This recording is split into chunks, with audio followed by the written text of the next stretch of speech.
Shalom saudaraku, bagaimana kabar Anda hari ini? Semoga saudara semua tetap bersukacita dan penuh semangat. Tuhan menghendaki apapun yang ada dalam kehidupan kita sekarang ini, apapun kondisi kita, bersukacitalah senantiasa karena damai sejahtera Tuhan senantiasa tercurah dalam hidup kita semua. Pada hari ini saya Cornelius Nugroho dari channel Berkat Baru akan menyampaikan renungan dengan judul Kebaikan Tuhan dalam setiap keberhasilanmu. Tetapi sebelum kita mendengarkan firman Tuhan ini, mari kita berdoa terlebih dahulu. Bapa yang Maha Pengasih, kami datang ke hadapan-Mu pada hari ini dengan penuh rasa syukur dan sukacita. Kami bersyukur atas kebaikan-Mu yang tidak terhingga, yang senantiasa melimpah dalam kehidupan kami. Tuhan, kami ingin merenungkan kebaikan-Mu yang nyata dalam setiap keberhasilan yang kami capai. Kami menyadari bahwa semua keberhasilan itu bukanlah semata-mata hasil usaha kami sendiri, melainkan buah dari kasih dan karunia-Mu yang luar biasa.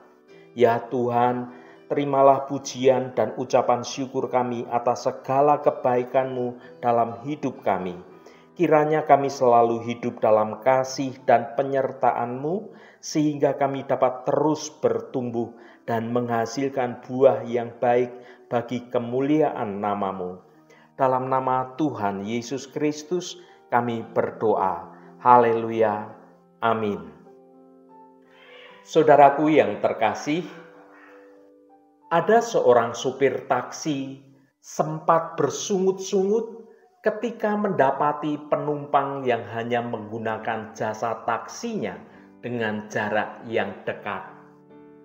Penumpang itu minta diantar ke sebuah hotel yang jaraknya sangat dekat dari tempat dia memesan taksi. Dengan berat hati, sang supir taksi tetap mengantar penumpang tersebut. Namun setelah sampai tujuan di hotel, supir taksi itu langsung mendapat penumpang yang baru, yang menyewa taksinya dengan jarak yang jauh.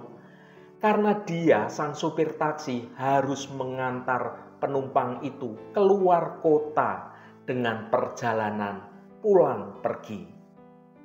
Artinya, saat itu ia mendapat rezeki yang besar pada hari itu dan hilanglah sungut-sungutnya berganti dengan semangat dalam sukacita. Andai saja tadi dia menolak mengantar penumpang yang memesan taksinya dengan jarak yang dekat, tentu dia akan kehilangan kesempatan mendapatkan penumpang untuk jarak yang jauh dengan penghasilan pendapatan yang besar pada hari itu. Sesungguhnya dalam setiap keberhasilan kita terdapat kebaikan Tuhan yang tercurah dalam hidup kita. Mari kita baca firman Tuhan pada Mazmur 103 ayat 2.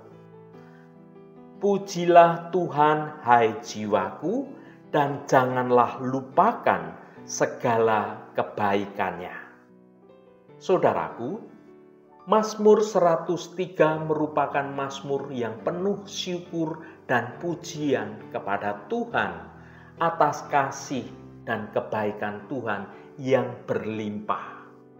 Dalam ayat 2, sang pemazmur menyerukan jiwa untuk memuji Tuhan dan tidak melupakan segala kebaikan Tuhan. Ayat ini menjadi pengingat yang penting bagi kita untuk selalu bersyukur atas setiap keberhasilan yang kita capai dalam hidup kita.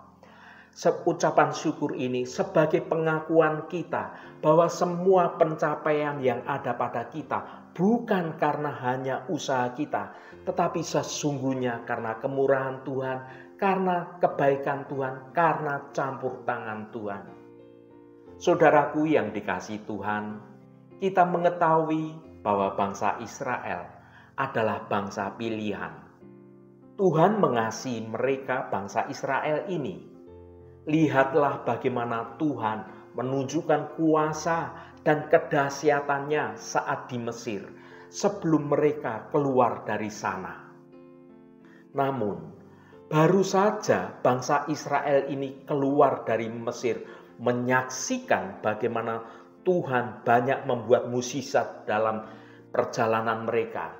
Mereka, bangsa Israel ini, sudah mulai bersungut-sungut.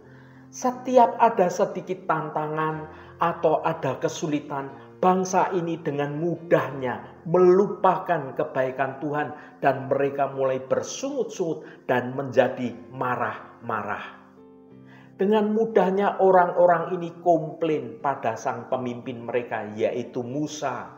Bahkan berani menyalahkan Tuhan yang sepertinya tidak menolong dengan tuntas atas segala masalah yang dihadapi oleh bangsa Israel saat itu.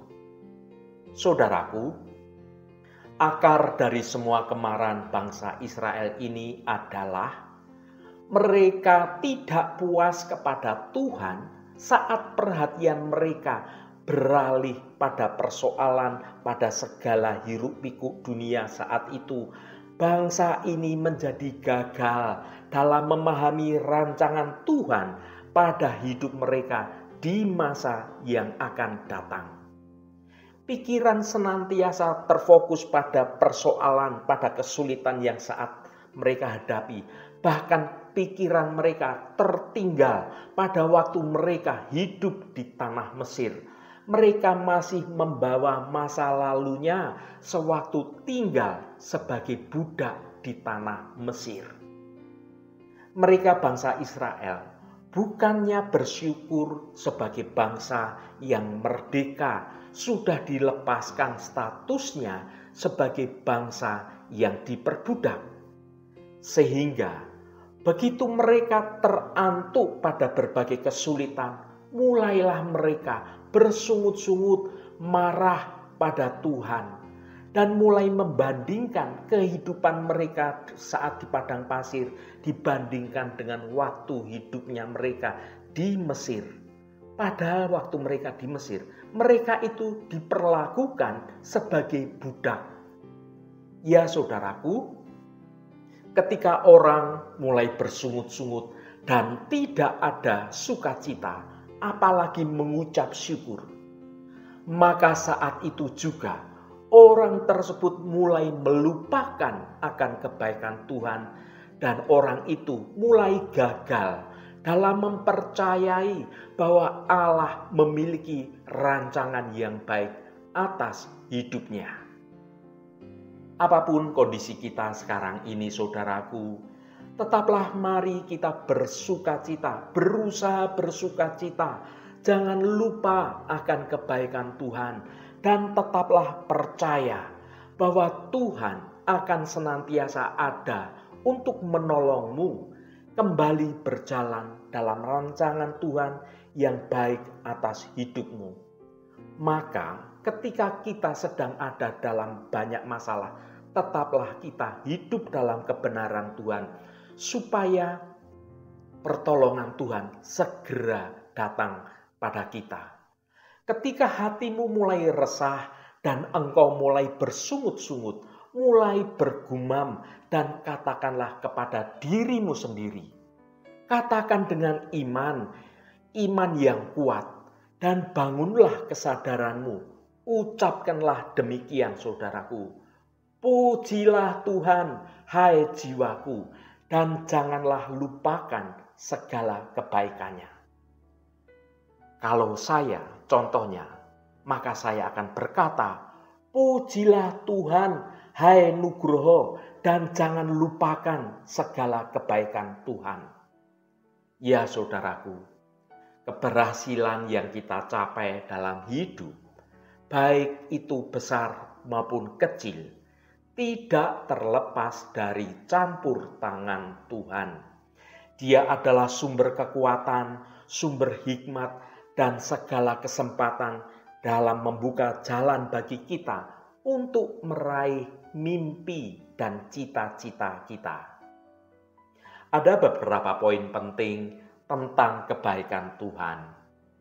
Yang pertama, Tuhan memberikan kekuatan.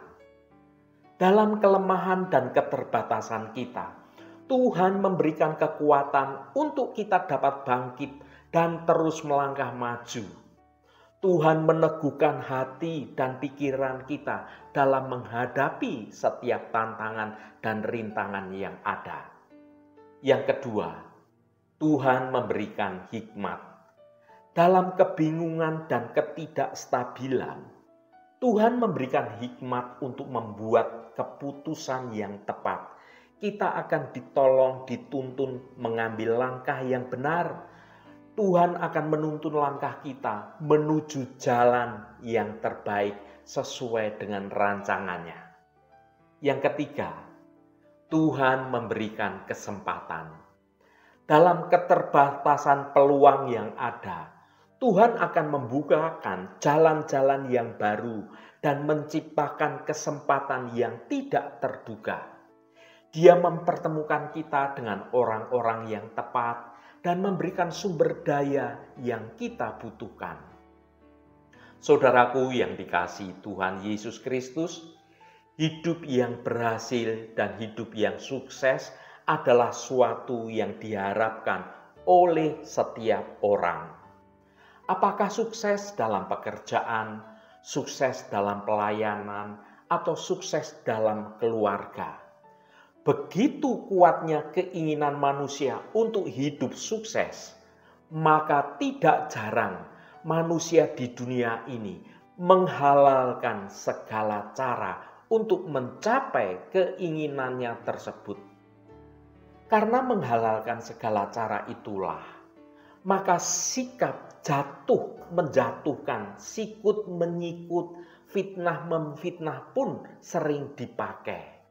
Dan yang lebih parah lagi adalah hal-hal yang berbau dosa, hal-hal yang mengandung kejahatan pun menjadi pilihan akhir dengan cara membunuh, menipu, menghancurkan orang lain. Bahkan ada sampai mengorbankan dirinya sendiri, mengorbankan keluarganya hanya untuk mendapatkan apa yang diinginkannya. Berbagai cara pun dipakai. Apakah itu cara yang baik atau cara yang tidak baik? Kalau saudaraku, sebagai anak-anak kebenaran, bertanyalah pada dirimu sendiri, apakah cara-cara yang engkau menggapai keberhasilanmu itu menggunakan cara yang sesuai dengan kehendak Tuhan atau tidak? Menghalalkan segala cara untuk meraih keberhasilan, tentunya hal itu sangat berbahaya. Tetapi itulah dampak dari hidup di era postmodern, di mana masing-masing berkompetisi untuk meraih kesuksesan. Saudaraku, belajar dari kisah hidup Yusuf diharapkan akan menjadi referensi dan inspirasi tentang bagaimana hidup yang sukses secara iman. Yusuf mengawali karirnya masih sangat muda, mulai dari kasta yang sangat rendah, yaitu sebagai budak belian. Tetapi walaupun Yusuf masih muda, namun dia ulet, dia jujur, dia setia, penuh loyalitas, serta dia takut akan Tuhan dan dia berhasil sukses dalam iman. Kesuksesan Yusuf ini kiranya menjadi teladan bagi semua orang, terutama bagi kita yang hidup di zaman sekarang ini, bahwa untuk hidup sukses kita tidak seharusnya memakai cara-cara yang buruk, memakai cara-cara yang jahat, tetapi kesuksesan itu dapat diraih dengan cara yang benar, yang sesuai dengan standar kebenaran Tuhan, sesuai dengan kehendak Tuhan. Mari kita baca Kejadian pasal 39 ayat 4. Maka Yusuf mendapat kasih tuannya dan ia boleh melayani dia. Kepada Yusuf diberikannya kuasa atas rumahnya dan segala miliknya diserahkannya pada kekuasaan Yusuf. Saudaraku, Yusuf digambarkan sebagai sosok yang baik, sosok yang selalu berhasil dalam pekerjaannya.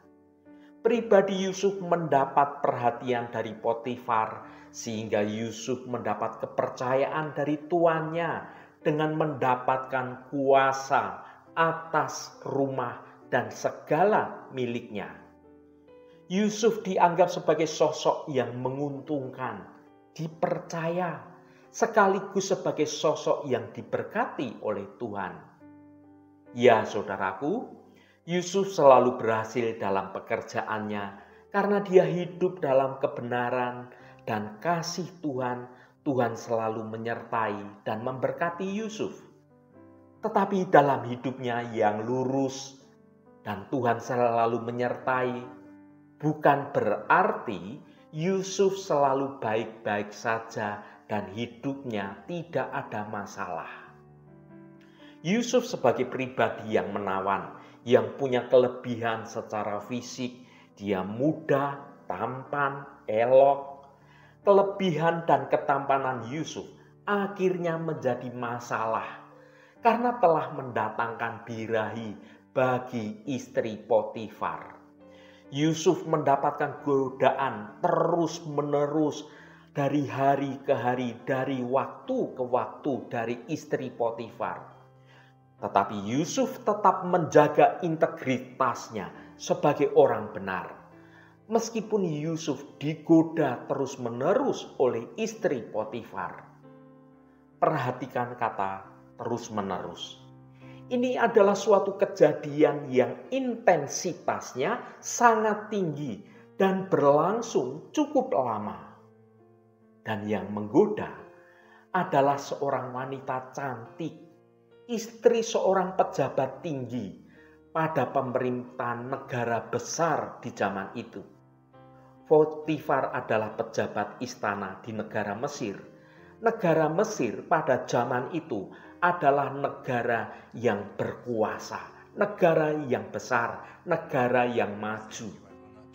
Namun Yusuf tampil sebagai pribadi yang tetap kuat, tetap menjaga kebenaran hidupnya, menjaga kekudusannya. Yusuf tetap menjaga hidupnya yang lurus dalam kebenaran, sehingga penyertaan Tuhan tetap ada padanya. Saudaraku, minimal ada dua sikap Yusuf yang luar biasa saat Yusuf ada di rumah Potifar. Yang pertama, Yusuf menjaga kekudusan hidupnya. Yang kedua, dia menghargai kepercayaan yang diberikan tuannya kepadanya. Dalam hidup yang benar itu, tantangan Yusuf dalam godaan dari seorang wanita istri Potifar sungguh godaan yang tidak mudah, sungguh godaan yang berat. Istri Potifar ditampilkan sebagai sosok yang sangat agresif dan berbahaya karena dia telah merencanakan suatu tindakan yang akan mencelakakan Yusuf. Istri Potifar tergambar sebagai perempuan yang dursila, tidak tahu malu, dengan tipe perempuan yang memakai segala cara untuk mendapatkan keinginannya. Dia, istri Potifar ini, menghalalkan segala cara untuk dapat merayu Yusuf demi kepuasan nafsunya. Istri Potifar ini sebagai pribadi yang penuh kelicikan, penuh kemunafikan, yang mempunyai rencana busuk dengan mengadu dombakan antara Yusuf dan suaminya. Sedangkan Potifar ini adalah pribadi yang mudah terhasut, yang tidak bijaksana, karena langsung percaya pada istrinya dan memvonis Yusuf bersalah. Dan Yusuf merupakan pribadi yang baik dan yang dikorbankan serta tidak mendapatkan keadilan sebagaimana mestinya. atas fitnahan si istri Potifar. Tanpa dicek kebenarannya, Potifar langsung menjatuhkan hukuman bahwa Yusuf bersalah. Yusuf dipenjarakan padahal dia tidak bersalah. Yusuf dipenjara dilihat sebagai bentuk penghukuman atas dirinya karena melakukan hal yang salah, padahal dia tidak melakukannya. Yusuf yang jujur dan hidup dalam kebenaran menghadapi masalah yang besar dan merendahkan harga dirinya, serta dijebloskan dalam penjara sebagai pesakitan. Walaupun demikian, Yusuf mendapatkan kasih dan perlindungan dari Tuhan. Dan Yusuf menjadi pribadi yang begitu disegani oleh kepala penjara. Ia mampu membangun relasi yang baik dengan kepala penjara. Tuhan membela Yusuf. Tuhan menyertai Yusuf. Bukan berarti bahwa Yusuf tanpa masalah. Yusuf yang hidup benar dijebloskan dalam penjara. Tetapi kebaikan Tuhan tetap nyata. Melalui penjara inilah akhirnya nantinya kita mengerti semua. Yusuf sampai ke istana, bahkan menjadi orang kedua setelah Fir'aun. Yusuf adalah pribadi yang mengalami begitu banyak penderitaan, yang sering dikhianati, sering disolimi, yang menjadi korban ketidakadilan. Namun di balik itu, Yusuf akhirnya menjadi pribadi yang tabah, yang sabar, yang tekun, yang ulet, jujur, kudus, setia, punya loyalitas yang tinggi kepada tuannya. Dan yang terutama, Yusuf adalah orang yang takut akan Tuhan sehingga Tuhan melindunginya. Bahkan Tuhan membuat apa saja yang dikerjakan Yusuf menjadi berhasil.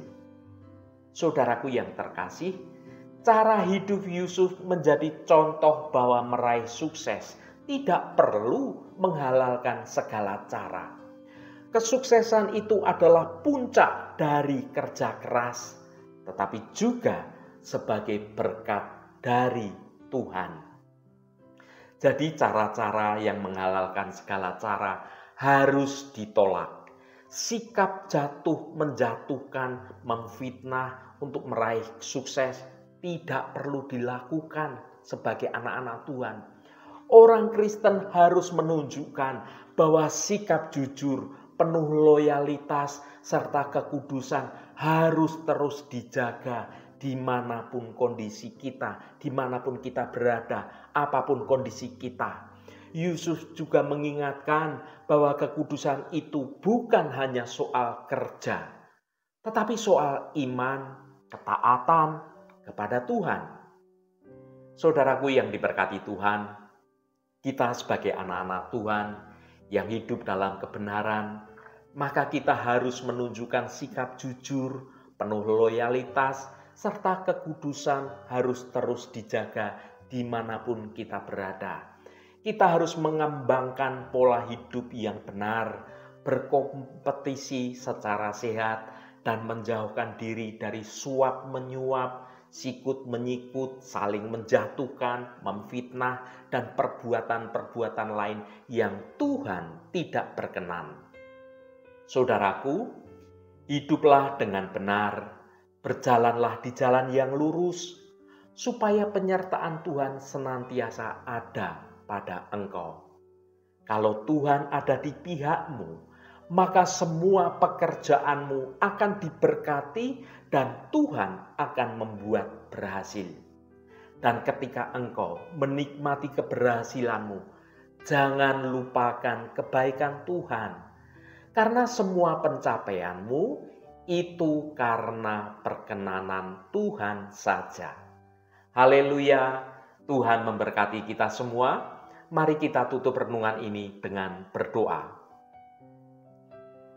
Allah Bapa yang kami sembah dalam nama Tuhan Yesus Kristus, terima kasih atas kebenaran firman-Mu yang sudah kami dengar pada hari ini.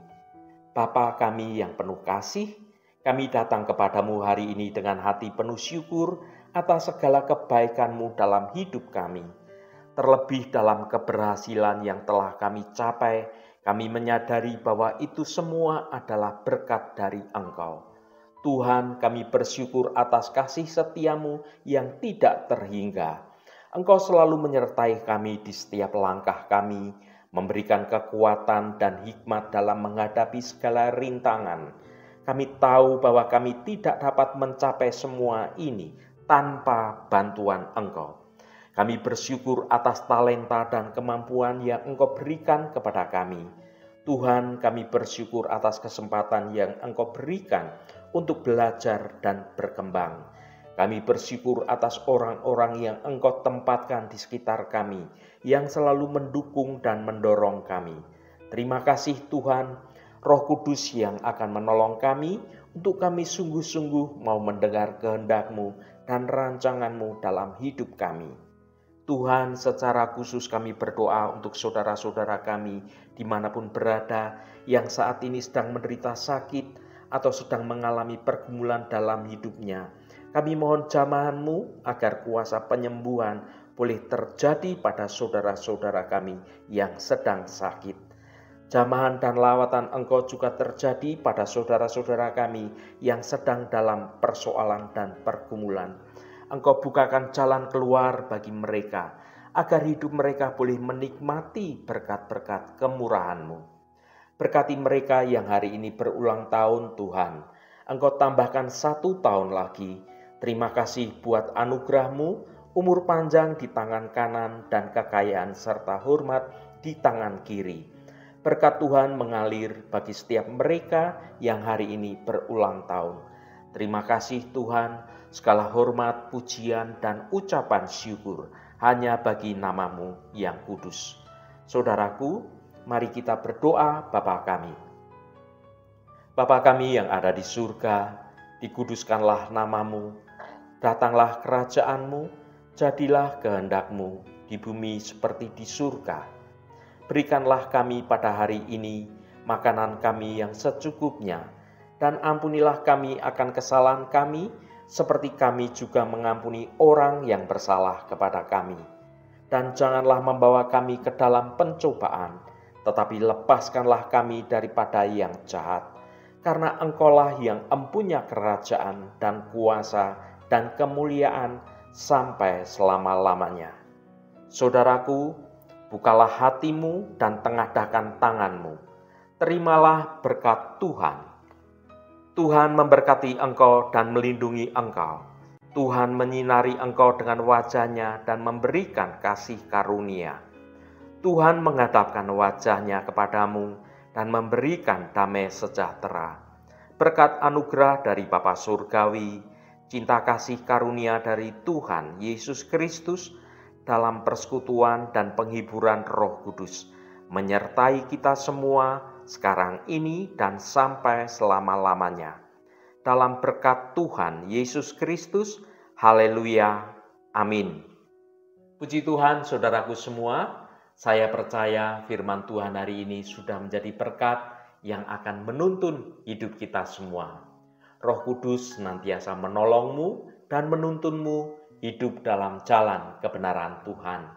Saudaraku, saya sangat senang sekali dan berterima kasih jika Anda berkenan memberikan komentar pada konten video ini dan bagikan renungan ini pada teman dan sahabat Anda agar mereka diberkati juga melalui renungan ini. Terima kasih saudaraku, sampai bertemu kembali. Shalom, Tuhan memberkati.